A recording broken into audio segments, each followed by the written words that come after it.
अब थदड़ी, महालक्ष्मी इतने सारे त्योहार हैं तो आज कनक्स किचन में बनाएंगे बहुत ही खास काफ़ी सारे परतों वाला सिंधी स्पेशल सतपुड़ा। एकदम खस्ता बनता है हल्की सी मिठास के साथ। लेकिन इसको बनाने के लिए ना आपको परफेक्ट मेजरमेंट्स चाहिए और परफेक्ट टिप्स जो कि मैं इस पूरे वीडियो में आपको बताती चलूँगी, तो वीडियो एंड तक के एंजॉय कीजिएगा। तो हेलो, शुरू करूँ? तो इसके लिए परात में सबसे पहले ले लेंगे 2 कप मैदा, मतलब कि 2 कप भर के मैदा डाल देंगे। चुटकी भर डाल रही हूँ नमक, 1 टेबलस्पून पिसी हुई शक्कर, सबको अच्छे से मिक्स कर लेंगे। अब थोड़ा थोड़ा करके ना इसमें पानी डालना है गूंथने के लिए। मोइन डालने की हमको ज़रूरत यहाँ पे बिल्कुल भी नहीं है, क्योंकि आगे लेयरिंग में हम वैसे भी एक खास प्रोसेस करने वाले हैं, तो उसमें तेल का काम अपने आप आ जाएगा। तो इसका लगाना है हमको सेमी सॉफ्ट आटा। तो अच्छे से गूंथ लीजिए। ये देखिए इकट्ठा हो गया है। तो अब क्या करना है ना, इसको मसल के गूंथते जाइए 1 से 2 मिनट के लिए, ताकि अच्छे से ग्लूटेन एक्टिवेट हो जाए, तो अच्छा खासा इसमें लचीलापन आ जाएगा।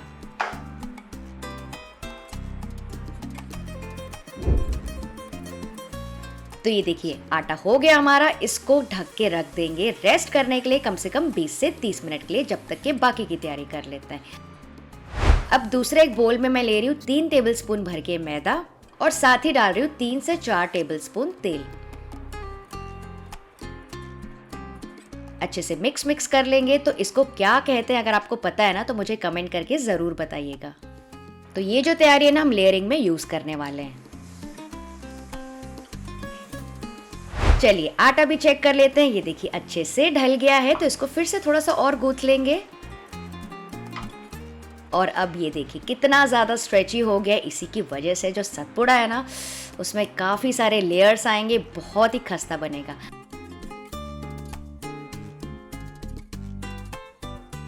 अब इसको ना डिवाइड कर लीजिए 4, 5 या 6 हिस्सों में, जैसे भी लोई आपको बनानी है, बड़ी या फिर छोटी। बस ये ध्यान रखिएगा, अगर आप बड़ी लोई बना रहे हैं ना, तो उसको बेलने के लिए आपको काफ़ी जगह लगेगी।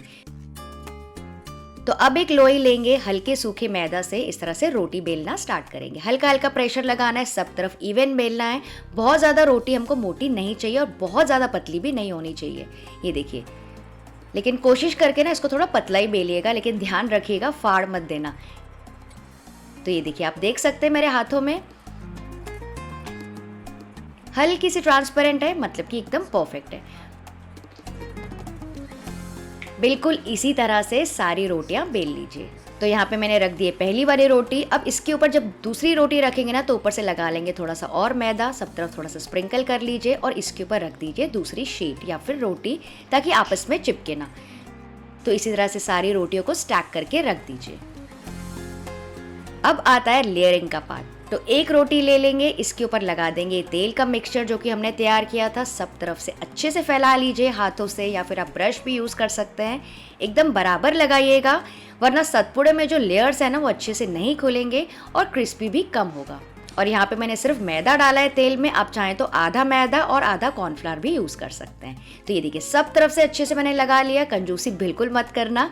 और फिर इसके ऊपर छिड़क लेंगे फिर से थोड़ा सा सूखा आटा।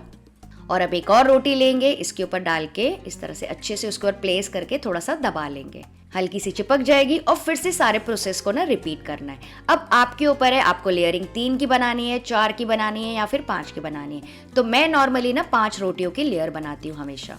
और ये जो ऊपर वाला सरफेस है ना, फिर से इसमें लगा लेंगे तेल का मिक्सचर और थोड़ा सा सूखा आटा। और अब देखिए मैं क्या कर रही हूँ, यहीं पे काफी सारे लोग गड़बड़ कर देते हैं। इसको कट कर लेंगे हम स्ट्रिप्स में। तो इस तरह से अगर आप पिज्ज़ा कटर यूज़ करेंगे ना, तो प्रोसेस आसान हो जाता है। बहुत मोटी पट्टियाँ नहीं चाहिए। ये देखिए इतनी मोटी मैंने रखी है।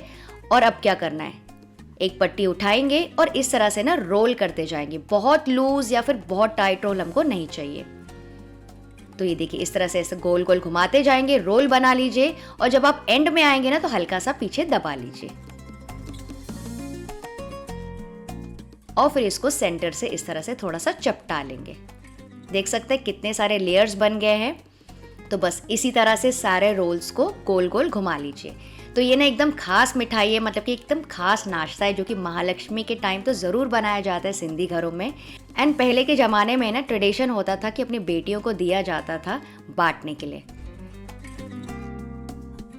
अच्छा, जब आप साइड वाली छोटी पट्टी बनाएंगे ना, तो आप 2 छोटी पट्टियों को भी आपस में इस तरह से जोड़ के रोल बना सकते हैं।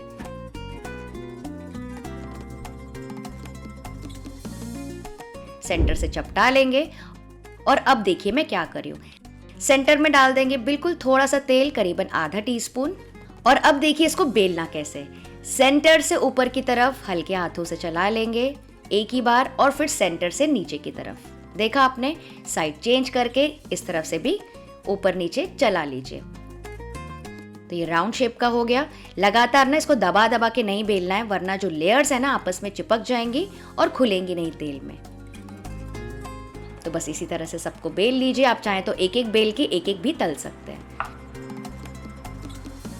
अब यहाँ पे तेल मैंने गरम करने के लिए रख दिया है मीडियम हाई फ्लेम पे। गैस को अब मीडियम कर लेंगे।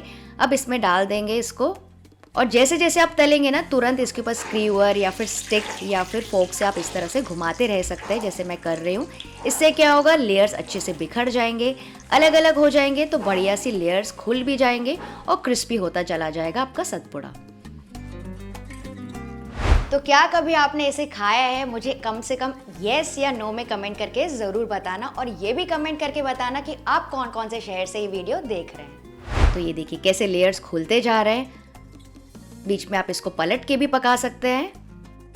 बस ध्यान रखिएगा कि इसको मीडियम हाई फ्लेम पे पकाना है। एकदम हाई पे करेंगे ना तो जल्दी से डार्क हो जाएगा। तो इस तरह से घुमा घुमा के आप पकाते जाइए ताकि सब तरफ इवन कुकिंग हो जाए, और जितना कलर आपको रखना है ना आप उतना पका सकते हैं। अच्छा, इसको सतपुड़ा क्यों कहते हैं, अगर आपको पता है ना तो मुझे कमेंट करके ज़रूर बताइएगा। तो ये देखिए मैंने इतना कलर तक का रखा है। आप देख सकते हैं कितना ज़्यादा खूबसूरत लग रहा है, एकदम खुल सा गया है और खाने में तो बहुत ज़्यादा टेस्टी लगता है। तो इसको निकाल के ना छन्नी के ऊपर रख देंगे ताकि इसका जो एक्स्ट्रा ऑयल है वो निकल जाए, और बस इसी तरह से सारे फ्राई करके छन्नी के ऊपर रख देंगे।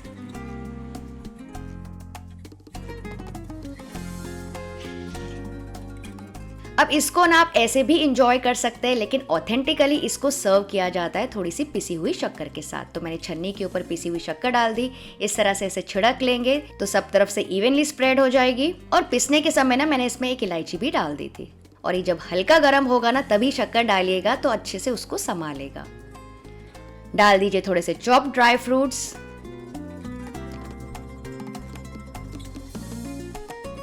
और इसको और भी प्रेजेंटेबल बनाने के लिए, और अगर आप इसको किसी को देने वाले हैं तो इसके ऊपर डाल सकते हैं थोड़े से ड्राइड रोज पेटल्स। लग रहा है ना बहुत कमाल का, एकदम प्रेजेंटेबल।